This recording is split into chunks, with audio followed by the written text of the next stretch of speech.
인간의 본성을 생각해 보게 됩니다. 혼자 살아갈 수 없는 인간의 본성. 따라서 우리는 이러한 인간의 본성을 생각할 때 한 단어를 생각해 볼 수 있겠죠. 바로 관계라는 단어입니다. 인간의 삶 속에는 때때로 혼자 있음의 시간이 분명 필요합니다.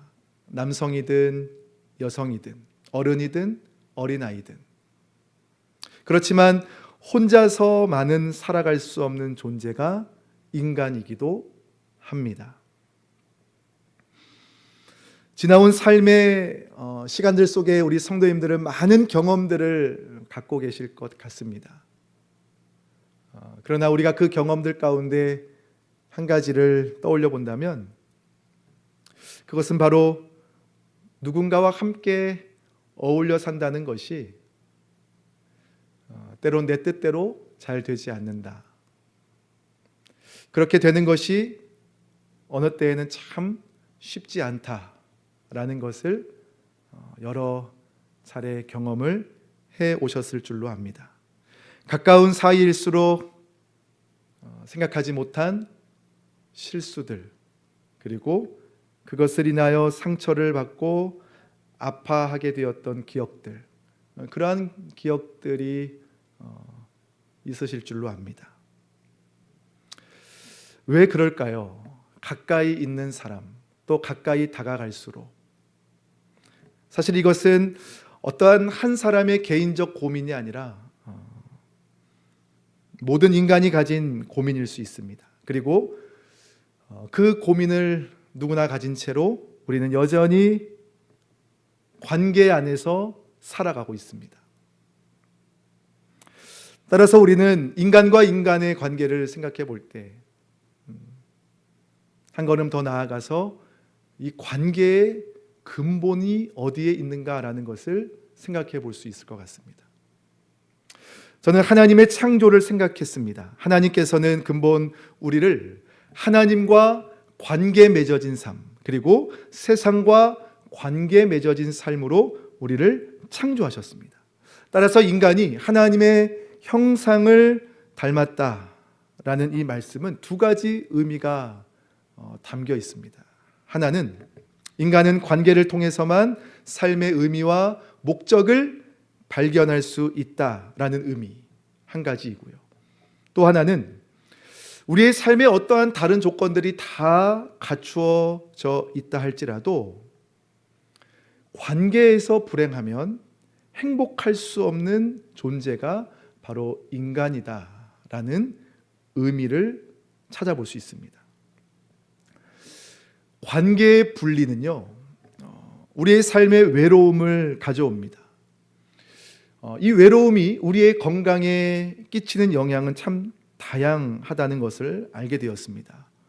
우울증, 스트레스 지수가 상승되는 것, 기억력과 학습 능력이 저하되는 것, 수면 장애가 일어나는 것, 다양한 심리적 문제가 생겨나는 그 원인에는 바로 이 외로움이 있다는 것을 알게 되었습니다. 그 밖에도 심혈관 질환, 심장마비, 당뇨, 류마티스 관절염, 고혈압, 암, 난청 등의 증상들 또한 이 외로움과 깊은 관련이 있다라고 하는 내용을 접하게 되었습니다.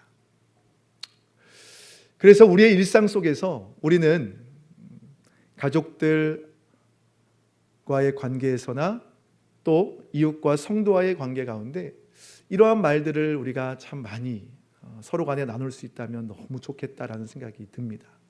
무엇보다도 신앙적으로는 주님이 우리 성도님과 함께 하십니다 라고 그렇게 믿음 안에서 권면하고 축복하는 거죠. 그리고 더 나아가서는 나도 당신을, 나도 우리 성도님을 생각하고 있습니다. 곁에 함께 있겠습니다 라고 하는 이러한 주님 안에서의 인사, 그리고 축복, 사랑으로 서로 그러한 말을 우리가 나눌 때 상당 부분 우리의 삶의 이 외로움은 우리의 삶으로부터 한 걸음, 두 걸음 물러나게 될 것입니다. 그러므로 우리는 다시 한번 관계의 근본을 생각할 때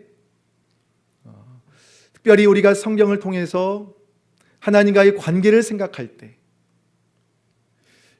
로마서 4장 25절과 5장 1절 오늘 본문의 말씀을 우리는 다시 떠올려 볼 수 있을 것 같습니다.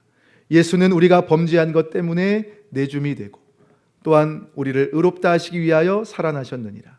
그러므로 우리가 믿음으로 의롭다 하심을 받았으니 우리 주 예수 그리스도로 말미암아 하나님과 화평을 누리자라는 말씀이요. 우리는 예수 그리스도를 믿음으로 의롭다 하심을 받았습니다. 우리가 구원을 받았다라는 것과 같은 의미의 말씀이죠. 의롭다 하심을 받았다라는 이 말의 원래적 개념을 우리가 살펴본다면 그것은 하나님의 통치가 우리 가운데 임하였다라고 하는 개념이 있습니다. 하나님이 우리의 왕이 되어주시고 우리는 그분의 백성이 되어서 그분과 친밀하게 지내는 관계가 되었다는 것. 그것이 의롭다함을 얻었다라는 하나님의 은혜의 개념 중에 아주 중요한 개념입니다. 하나님과 친밀한 관계로 지낼 수 있는 그러한 관계, 그러한 우리가 되었다라는 것입니다. 근본 죄인된 나를 위해서 십자가에 돌아가신 예수 그리스도 때문에 그분의 속량의 은혜로 인하여 내 죄가 용서함 받고 하나님과 올바른 관계 가운데 회복되었다는 것. 이것은 우리의 삶 가운데 그 어떠한 관계보다도 가장 복되고 가장 귀한 축복이며 우리가 결코 소홀히 여기지 말아야 할 관계로의 회복인 것입니다. 우리가 구원받았음을 생각할 때 우리는 이것을 장래에 누릴 하나님 나라의 영원한 삶으로만 생각하지 않으셨으면 좋겠습니다. 물론 그것을 포함해서 우리가 구원받았음을 생각할 때 우리가 또 하나 놓치지 말아야 할 한 가지가 있다면 그것은 바로 지금 이곳에서부터 내가 살아가는 삶의 그 자리로부터 하나님의 통치 안에서 나는 하나님과 화평을 누리며 이 은혜를 확장해가는 삶을 살아가는 것, 그것이 바로 구원받음의 의미인 것을 우리가 함께 기억했으면 좋겠습니다. 그래서 혹자는 구원에 대해서 이렇게 정의를 내렸습니다. 구원은 하나님과 원수되었던 자들이 화해하는 것, 곧 관계가 바로 잡히는 것이고 그로 인하여 신앙생활은 하나님과 화해된 관계를 서로 누리는 것입니다 라고 그렇게 말하였습니다. 하나님으로부터 우리가 화평케 은혜를 입은 자로서 그 은혜가 하나님과 나와의 관계 안에만 머물러 있는 것이 아니라 이제는 수직적으로 내게 임한 하나님의 은혜가 수평적으로 가족과 성도와 이웃과 그리고 우리의 삶의 지경을 넘어서서 우리가 미처 생각하지 못했고 사랑할 수 없었던 또 화평할 수 없었던 그 사람들에 이르기까지 하나님의 그 화평의 은혜가 우리의 삶을 통하여 수평적으로 더 많이 확장되어져 가는 것, 그러한 삶을 살아가는 우리 성도님들의 삶, 그리고 그러한 저의 삶이 되기를 주님의 이름으로 간절히 축복합니다. 그러므로 우리는 하나님과의 관계, 그 친밀한 관계를 생각할 때 우리는 특별히 로마서 8장 15절의 말씀을 떠올려 볼 수 있습니다. 너희가 다시 무서워하는 종의 영을 받지 아니하고 양자의 영을 받았으므로 우리가 아빠, 아버지라고 부르짖느니라 라는 말씀입니다. 종의 영이 우리를 사로잡아서 종의 영이 우리 안에서 불러일으키는 감정은 대표적으로 두려움입니다. 두려움. 이것은 정서적으로 우리를 속박하고 움츠러들게 만드는 공포심, 그것이 바로 종의 영이 우리 안에 불러일으키는 두려움의 의미입니다. 예수 그리스도를 영접하기 전에 우리의 상태가 이러했습니다. 그리고 이것은 근본 죄로 인하여 하나님과의 단절되어진 관계로부터 온 결과였습니다. 그런데 이제는 우리가 이렇게 말할 수 있어야 합니다. 과거에는 내가 종의 영으로 인하여 두려워하였으나 이제 나는 두려워하지 않는다. 예수 그리스도를 영접하는 자마다 이제는 종의 영이 떠나갔고 양자의 영이 우리 안에 임하였으므로, 양자의 영, 특별히 양자라고 하는 단어는 어떠한 아이를 자신의 자녀로 호적에 올리는 것을 의미할 때 그때 쓰여지는 법적 용어가 바로 이 양자라는 단어입니다. 그리스도 예수를 믿는 자, 그리스도 예수 안에 있는 자에게는 이제 양자의 영이 임했다. 너희는 양자의 영을 받았다라고 우리에게 말씀하고 있습니다. 어떠한 의미일까요? 하나님께서 우리를 향하여 너는 내 아들이다, 너는 내 딸이다, 너는 내 자녀다 선언하시는 것이며 나는 너의 아빠, 아버지다. 우리에게 하나님께서 그렇게 말씀하시는 겁니다. 아빠, 아버지와 자녀의 관계, 가장 친밀한 관계로의 부르심. 그러므로 우리는 다시 한번 하나님 안에서 하나님으로부터 양자의 영을 받은 자로서 하나님께서 우리를 향하여 법적으로 선언하신 바 너는 내 자녀라 말씀해 주시는 하나님의 이 말씀을 기억하면서 하나님이 나와 함께 하시니, 그 하나님이 지금도 나와 함께 하시니 그 하나님으로 인하여 나는 결코 두려워하지 않노라. 하나님과의 친밀한 관계 안에서 그분과의 완전한 사랑의 교통 속에서 하나님 주시는 그 관계의 은혜 안에서, 능력 안에서 모든 두려움을 순간순간 물리치시고 하나님 안에서의 화평의 관계로 이 땅의 삶을 늘 승리하며 기쁨 가운데 살아가시는 우리 성도님들 되시기를 주의 이름으로 간절히 축원합니다. 예수 그리스도의 복음, 그러므로 이 복음이 지향하는 것은 하나됨입니다. 하나님과 나의 하나됨. 그리고 예수 그리스도의 몸된 우리가 그분의 통치 안에서 서로 하나됨. 이것이 바로 복음이 우리들을 향하여 끊임없이 지향하는 것입니다. 따라서 성경은 우리에게 분명히 교훈합니다. 너희는 그리스도의 복음으로 하나 되어서 하나님께 영광 돌리는 그러한 그리스도인의 삶과 교회가 될 것을 우리들에게 말씀합니다.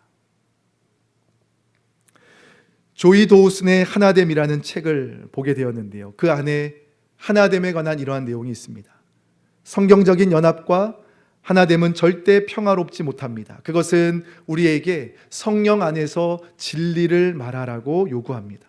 즉 우리는 때때로 힘들고 때때로 고통스러운 상황을 만나게 될 것이고 필요하면 우리 자신을 낮추어야 합니다.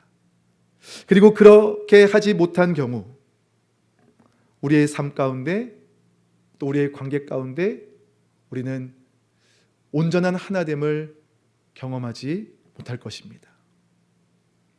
따라서 중요한 것은 다른 사람을 용서하고 용납하고 조건 없는 사랑을 베푸는 것, 이것이 하나됨을 위해 참 중요한 것입니다.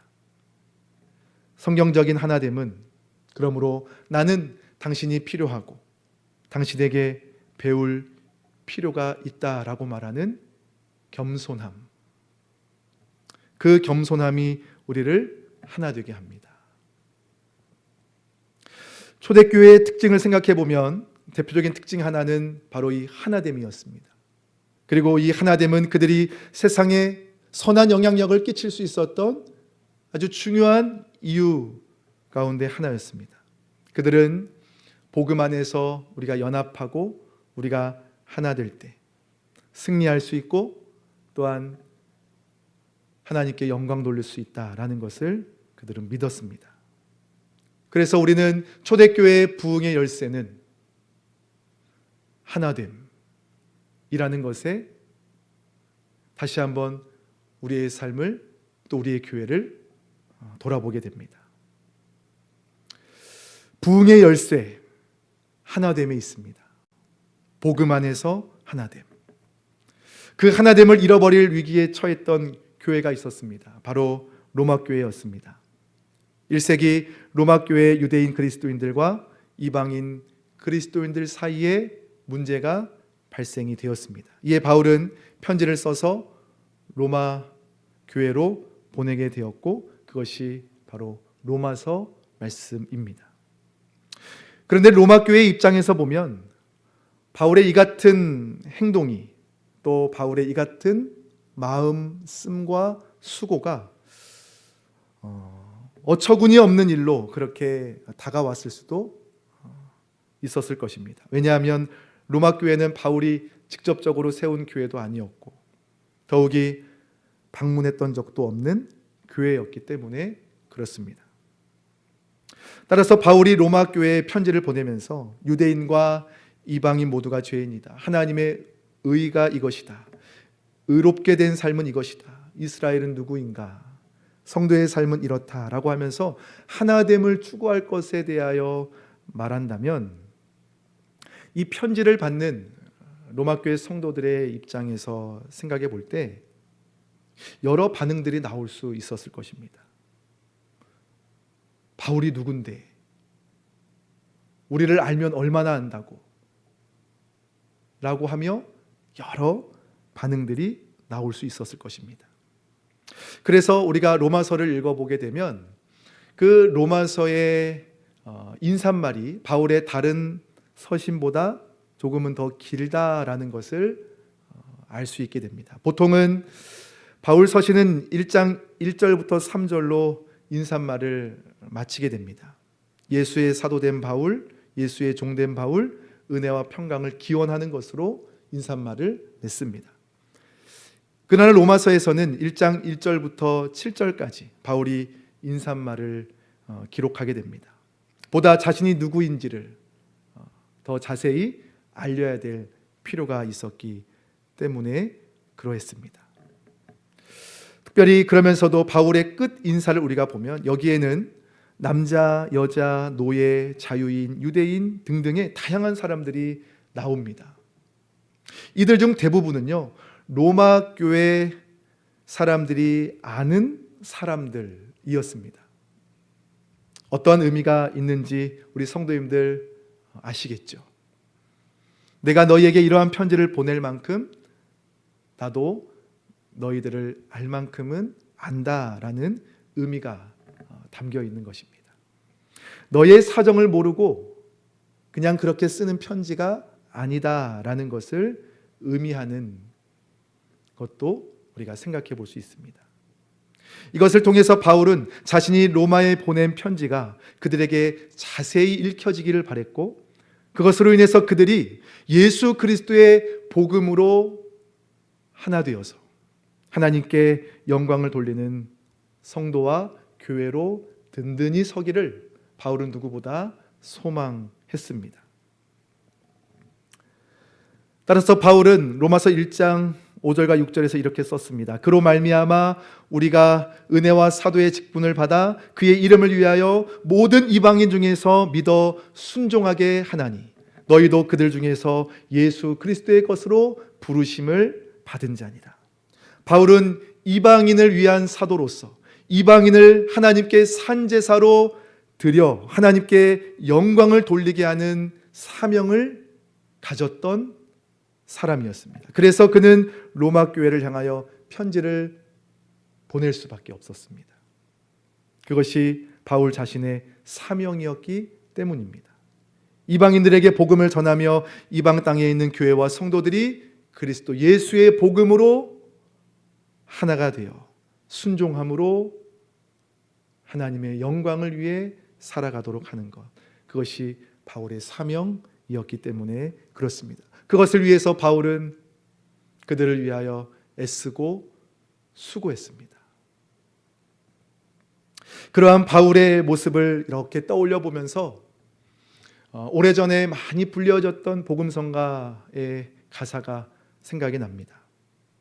이러한 가사인데요. 많은 이들이 말하고 많은 이들 노래는 하지만 정작 가지 않는 길, 두려운 생각보다 많이 힘들고 험한 길보단 그저 말로만 가려기에 점점 멀어져만 가네. 내게 생명 주었던 그 길, 점점 이용하려 하네. 내게 사랑 주었던 그 길, 다시 복음 앞에 내 영혼 서네. 주님 만난 그때 나 다시 돌아가 주님께 예배드리며 다시 십자가의 길 걸으리. 예수 그리스도께서 걸어가신 십자가의 길, 하나님과 우리를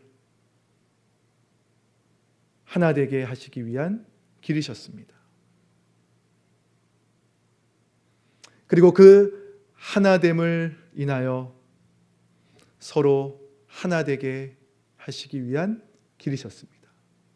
바울이 예수 그리스도를 믿고 그의 복음에 합당한 삶을 살아가기 위해서 그리스도 예수를 따라갔던 그 길, 그 십자가의 길, 자기 십자가를 진 그 길 또한 예수님의 그 목적과 다름이 없는 길이었습니다. 우리도 그 복음으로, 그 사랑으로 구원함을 받아서 하나님의 자녀가 되었습니다.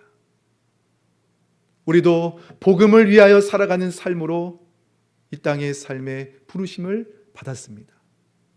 내가 져야 할 그 십자가의 길, 그 십자가의 길을 생각할 때 우리는 오늘 말씀을 통해서 한 가지요, 관계와 하나됨, 하나됨의 관계.